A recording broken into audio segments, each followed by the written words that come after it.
Greetings, fellow Whovians, and welcome to Timey Wimey Review. Sorry for the late review for the Giggle. Like I said in my previous videos on this channel, I was on a work Christmas do when it was aired on Saturday night. So I did have all the intentions of watching this as soon as I got home that night. But let's just say Christmas do, that didn't happen. But I did manage to watch this Sunday morning with Mrs. Timey Wimey Review. Both had a blast. Lots to talk about on this bonkers episode to cap off the Doctor Who 60th anniversary specials. So please hit the subscribe button. That'll really help out this channel. And fair warning, spoilers aplenty in this review. Let's talk about the Giggle. I'm going to talk a lot about the performances in the Giggle, but I have to start off with Neil Patrick Harris as the toy maker, because don't get me wrong, all the performances were across the board fantastic. Everyone just played their part and knocked it out of the park. But Neil Patrick Harris was something else in this episode. I did see the Doctor Who Unleashed documentary as well, the making of for the Giggle. And I thought when we saw the clip of the Doctor meeting the toy maker for the first time that dropped just before this episode aired, and obviously the juggling and throwing the balls, I thought the juggling was Neil Patrick Harris's hands behind his back and it was someone else doing the juggling. Nope, it was him apparently. And yeah, not just that, it was just a stellar performance from him. He's just a multi-talented actor. It was a great guest appearance, probably one of the top guest appearances in the history of Doctor Who. Let me know in the comments below who your favourite guest star has ever been throughout the show's 60 years. But yeah, that dance routine, spice up your life. Okay, yeah, wasn't expecting that. Could have gone and took the whole scene into, yes, it was ridiculous, but it could have really took the sort of scare element out of this episode, blown it out of proportion, I should say, and yeah, really could have, if anything, harm the sort of build up and tension that we've had throughout this episode. But no, it slots in perfectly.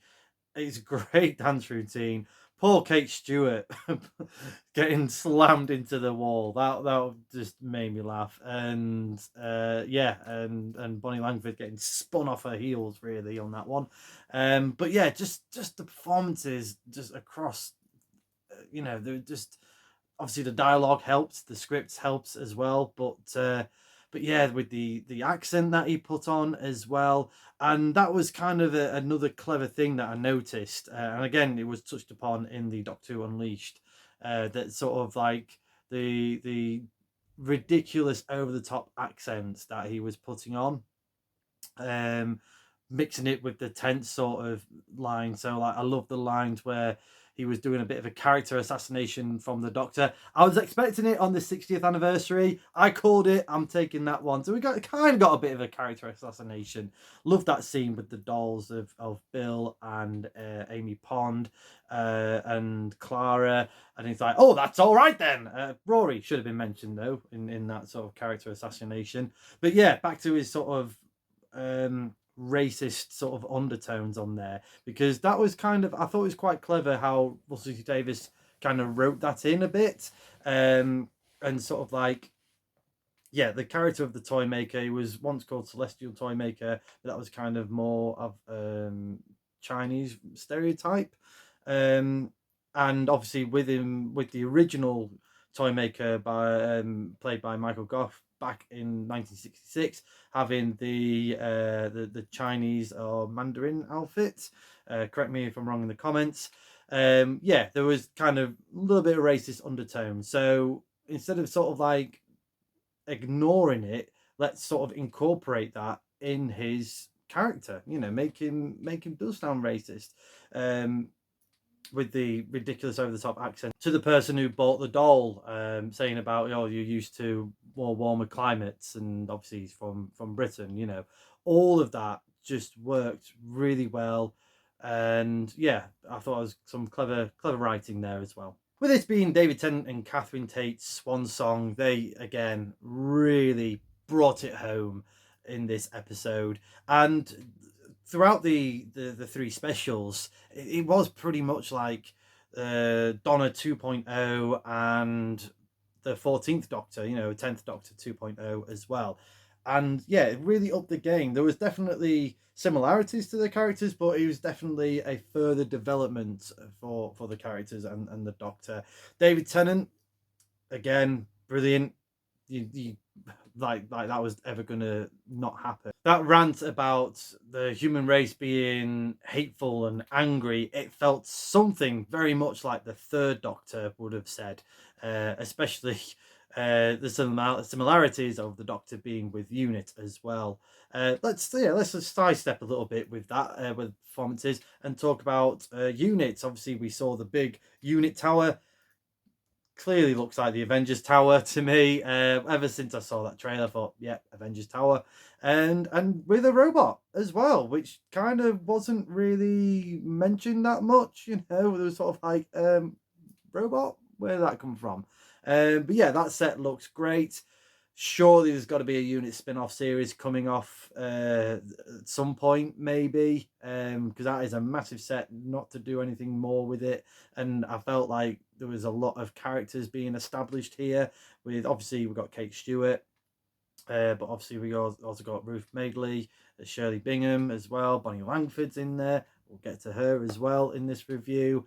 But yeah, there was it was fun for that one, and also about the world going mad, everyone being angry and stuff. And yeah, we kind of got that at the beginning, with everything going crazy in London, even though it kind of looked a little bit like Cardiff. But yeah, that's the only one thing I would say about when we've sort of reflected on these scopes, especially in the RTD era. That yeah, the world's gone mad or explosions and things like that, but it just feels so localized. I think maybe just don't do those types of things. Like for example, the end of Doomsday, and Rose Tyler saying, "Oh, there's." And the war, to me, a war is kind of like a long, going on for days, months, years. Not really. That was like a 5-minute battle with Daleks and Cybermen, but just again localized more or less on one street, which if done, in that type of thing, like Remembrance of the Daleks have done, if it's done in that little sort of scale type of setting, that can work really well. But if you're going to say this is a grand sort of global epidemic or whatever, then make it global. Anyway, back to the performances. Yep, Catherine Tate nailed it. That scene though with those dolls, my God, there was again something that I felt that RTD has brought back is the sort of scare elements in Doctor Who. Had that in abundance in the previous episode, The Wild Blue Yonder, and definitely ramped up again in the Giggle, particularly with those scary dolls. But again, back to the dance routine and the toy maker murdering all these people, and Shirley holding on to that ball that guy got turned to a ball and just his face on. That is some traumatic, freaky stuff. I love it, and I'm glad it's in Doctor Who. I think they've really sort of pushed the envelope, pushed the boundaries on the scares, but obviously keeping it relative to a family-friendly show. So yeah, it feels like it's going back to that behind the sofa moment. Donna wasn't the only companion for the Doctor. Oh no, we had the OG redhead herself, Bonnie Langford. She was back as Mel, and yeah, boy, very in the space of 2 minutes, pretty much fixed her background story and just a character overarch for her. And if anything, they really just utilized all of Bonnie Langford's talents. So, like I said earlier, the dance part of it, the music. So Donna sort of working out, yeah, full on Dr. Donna mode. So again, great for Catherine Tate to play into, and yeah, really does well with all the sort of scientific babble, because I know outside of Doctor Who she hasn't got a clue what she's talking about, but she knows how to say it, so fair play to her. But yeah, sort of working out that the hidden notes was a tune, and obviously Bonnie sort of going the la la la la la la la, you know, all that. So yeah, I thought they really played into her strength. Love that we got a backstory of what happened to Mel after she left the Seventh Doctor, travelled with Savalon Glitz. Really great moment there. Wink and nod to Savalon on here. Dying by falling over a whiskey bottle at the age of 101, having a Viking burial. Yeah, loved all that. And then obviously coming home and addressing the sort of her life with no family, and you know, and sort of getting on with that. And I'm sure, surely there'll be, when she does come back next season, we're going to get a bit more of that, and probably get her computer skills that she was most famous for, that was never used in her original run in the classic era. Also, quickly wanted to talk about my thoughts on Wilfred Mott. Obviously, we knew last week that the scenes that we saw with the late great Bernard Cribbins was the only scene that was unfortunately shot until poor Bernard was taken ill. And yeah, that was kind of a bit of a rock and a hard place on that one, because obviously with this scene that we saw, it was clearly like a stunt double, and we had sort of like background information of what happened to him, and he went off shooting moles at the end of the episode. Yeah, it was one of those you're damned if you do, damned if you don't moments. Yeah, you could have either not include Wilf and just had these sort of offshoot comments, or we could have that scene and sort of work around it. I think, sort of in hindsight, I think there was the right call that was made here, and at least it was kind of addressed in Doctor Who Unleashed and on Twitter by Russell T Davies, not to sort of over sort of over sort of hype that we could be seeing more of Bernard when there wasn't anything else left, I'm afraid. So yeah, it was kind of, it was a tough one, really tough one on that one. I think the right call was made. What I liked about this episode, though, was the social commentary. It was in abundance, with a lot of sort of things being talked about here, but not preachy. You know, it was all very much sort of little bits, I won't say sly digs, but you know, it was very interesting dialogue being made here. So obviously we had these bracelet things on their arms to stop people having their inner thoughts and getting sucked into this subconscious signal that was being transmitted around the world, which was not the Archangel Network. So that was a nice little tick box there, wink and nod. I like that. Nice appearance from Trinity Wells to say that I am not going to be wearing this, pretty much saying sort of a social commentary on anti-vaxxers, and whatever you decide on that one, that is your choice. That's all I'm going to say on that. But yeah, it was a nice sort of wink and nod on that one. But oh god, the moment when Kate Stewart took off that bracelet and she went into this ranting paranoia, and then that line that she says to Shirley about, who are you? You're in a wheelchair, but I've seen you walking. I don't trust you. Oh my god, I saw tweets like that 2 weeks ago. 2 weeks ago about that moment where Shirley crossed her legs and all that kind of rubbish stuff that you kind of see on X and other social media platforms. It's as if Russell T Davies knew that this was going to happen. And you know, because that was certainly wasn't written in last minute, not a chance. He knew that there was going to be rants about that on Twitter and other social media platforms. So fair play to him for addressing that and throwing it in here in Doctor Who. I thought that was spot on. Kind of going back to what I was saying about the Toymaker being a racist character, or a character who is being racist, and the Doctor up on the platform of the Avengers Tower, no, sorry, Unit Tower, and the Toymaker's there with that giant big laser gun, and he's saying, "Look, your fight's with me. Come on, come with me to the TARDIS." How many times have you, as the Doctor, since the modern era of Doctor Who, has invited villains to look, come with me in the TARDIS. We'll be fine in there. We can play games all day long. Or, you know, he said that to the Master. I'm sure he said that to Missy, and Davros as well. Come with me, Davros. We can live our life together. All that kind of stuff. So yeah, I'm sure that's kind of obliged in Doctor Who modern era contracts or law or something. But anyway, let's go back. So yeah, I like the line where the Doctor said, "And we can be celestial." I thought that was really cleverly sort of put in there to the true meaning of celestial rather than the sort of racist stereotype of celestial. That line being said before the Toymaker blasted that beam straight through the Doctor in that obviously we had the best of 2 out of 3 game to play, and yeah, I love the sort of rules and stuff that the Toymaker is kind of binding and creating. You know, basically saying that I lost the game with the first Doctor.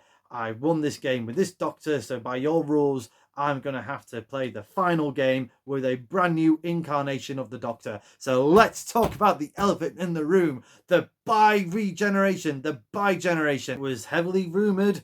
Russell T Davies planted those seeds. There was like a moment with a press packer on Newsround about, oh, can the Doctor be split into multiple persons when he regenerates, and he was pretty much saying yes. So the rumors were swirling around on that one, and it happened. Oh, great scene though before that actually happened. I love the shot for shot of David Tennant regenerating. It looked very much like when the 10th Doctor regenerated and the I don't want to go, and him saying Alonzi, and then obviously we got all the flashing pizzazz of a regeneration. But then nothing happened until he said pull, and then out came Shooty Gatwa on one side, David Tennant on the other. Bigeneration. So what do I think about this option? Well, okay, most of it's positive.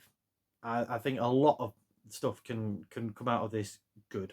So for example, you know, we do have a 15th Doctor, and he's going to be carrying on the legacy of all the other Doctors. So we haven't written any of the other past Doctors off. It's not, you know, it's kind of a nice balance of kind of what was going on with like season 1. We are going back to the beginning in a sense, or a new beginning, which we've seen plenty of times in eras of Doctor Who. Now we have the 14th Doctor, pretty much running side by side in a sense, and obviously the Doctor can live his own life now, and it's a kind of a bit of a nice reward for David Tennant, really, in the sense of, you know, you are now known as kind of Doctor Eternal in a sense, twice over, because obviously we got the Meta-Crisis Doctor on that alternative Earth, the, you know, half-human Doctor, and now we've got this Doctor living his days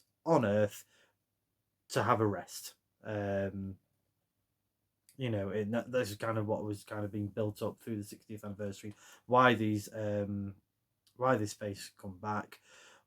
You know, why the Doctor never looks back? Why he just keeps going from one thing to another and another and just not stopping, and kind of basically, you know, Donna hitting the nail on the head. You are running on fumes. You need to rest. You need to reset yourself and you know, have a life. Whilst this Doctor can carry on your legacy and fight the good fight, you deserve a rest. And that's sort of a fascinating sort of thing to go about, and that kind of opens up lots of possibilities really on that one. This could be for me the 14th Doctor regenerated into the Great Curator, and that kind of takes a whole new meaning on those wonderful scenes between Matt Smith and Tom Baker. I would like to see it sort of pushed even further. So really, do I think the Doctor, after spending thousands of years fighting all this good fight, obviously the Doctor's got his version of the TARDIS, so he can leave if he wants to, and wants to settle down with Donna's mom? No, I don't think that's going to happen myself. I think that this particular Doctor, or a future incarnation from the 14th, could go quite mad. I think we could easily slot in a Valiard in there. I think this And what I would love to have seen at that end, I know it gives a nice, wonderful ending for the 14th Doctor, but if there was like a little glint in David Tennant's eye or that Doctor's eye of like, oh, I can rest and I'm so happy and stuff, and like, no, I don't think he would be. I think he will be a little bit lost after a short while, because obviously you got the 15th Doctor doing everything that he does. Where's his purpose now? What does he do? You know, he can explore and everything else, but I think he'll miss that, and I think he will go quite mad. And that's a nice little slot in for a Valiard to return. On a production standpoint, though, it could have gone either way. If Chibnall introduced this, would we have all be a lot more? Would we have been as accepting as Russell T Davies doing this? I don't know. Let me know in the comments for this one. I think poor Chibnall would have got a few more rants going off on this one. But from like a BBC sort of producing standpoint, a little bit cynical in this sort of sense. Everyone has their cake and eat it. You know, we've got the Ncuti Gatwa carrying on the legacy, got David Tennant. Then, you know, we can do sort of spin-offs on movies and stuff with the 14th Doctor's adventures if they want to go down that road. It kind of, you know, it's sort of like, I don't want that to sort of tarnish other people's, you know, other doctors to come. Or the writers to come. I don't want that for it to be used to hit the emergency glass to drag out David Tennant again. I don't think it should. You know, it should be used wisely, and if anything, sparingly. Or like I said, let's turn this into the Great Curator. Let's turn this into the Valiard. You know, let's forward on the Doctor from that one and have his own journey of full circle on that one. I think there should be more twists and turns in the road rather than just let's hit the emergency button and bring out David Tennant again, because this is still a massive gamble, and it's still, I think, if anything, puts more pressure on Ncuti Gatwa and other future incarnations of the Doctor, and obviously all the writing and the productions and everything else from there. It's a huge gamble. I hope it pays off. I'd love to know in the comments what you think of this Bigeneration. But so far in this gamble, it is very much in safe hands in the form of Ncuti Gatwa. We got a special treat, really, because normally with the regeneration, what you get like a couple of seconds with a new Doctor, and then you have to wait to the next episode. We got some full scenes with Ncuti Gatwa, and yeah, I've been excited for him to come ever since he was announced, and I've rewatched Sex Education. I know he's got a lot in the tank and a lot of range to bring for this character, and we got it here, and I can't wait for more from the Christmas special and the following seasons. He's going to be fantastic. Had some great moments here, all doing it in his underpants as well. You know, fair enough. Great legs, by the way. But yeah, there was like a wiseness to him. There was like the young energeticness to him when he threw the ball to the 14th Doctor. It was like, hey, calm down on your side, and sort of like, you know, having that one-to-one with the Doctor and saying, it's okay, I've got you, you know, off your pop, you need to do this so I can be okay. And oh my god, it is me, and all of that. Honestly, if you haven't been convinced yet, you're definitely going to be convinced by now. Because yeah, I can't wait to see Ncuti Gatwa get a full-on range for the Doctor. I'm really looking forward to this new incarnation of the Doctor. And also part of this gamble, if you're sort of still not quite sure about Ncuti Gatwa as the Doctor, I think a sort of a nice second part to that is the little seeds that's been planted for future series of Doctor Who. So we've got the Master, the toy maker, managed to capture an incarnation of the Master as part of his games with his multiple teeth and in this gold tooth. And at the end of the scene, we got a hand, very much again like the end of Last of the Time Lords. We got this red painted fingernail hand grabbing the tooth. Who is this incarnation? Who's took the Master? And also we've got there was a one who should not be named, or I can't remember what the toy maker said now. The one who waits. That's it. The person who waits. that's his game for another time, you know. So we've got that. Who's this other mysterious figure or force that is coming in? I'm going to go out on a limb and say Omega on that one. But yeah, we've got lots of seeds being planted here to really sort of, you know, to look forward to in 2024 and beyond. I'm going to give the Giggle a TARDIS rating of 8.5 out of 10. This was just a solid episode, a fun episode, scary episode, camp episode. Just yeah, it was stellar. Really loved it. Great performances, as I mentioned. CGI and the practical effects, I think, especially in terms of CGI, I thought was better than Wild Blue Yonder with the sets. I think more practical stuff, if that can be done, is probably better in my opinion. But I thought the CGI here was really good of the unit tower, the sort of the big laser guns and things like that. That was really cool. The look of Soho in 1925, that was spectacular. More of that, please. Great swan song for David Tennant and Catherine Tate. Oh, Neil Patrick Harris, phenomenal.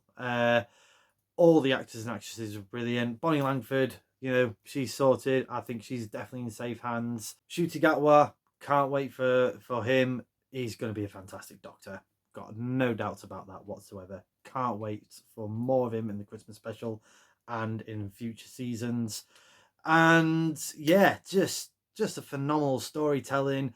I think really some people probably a bit disappointed that we didn't have like lots of multiple Doctors or past companions and past Doctors and things like that. And yeah, I understand that. But what I think these three specials did, and particularly the Giggle, is that it definitely honoured the Doctor Who's past, you know, the past 60 years. We had historical moments about, you know, the John Bard and the first Dolby on TV.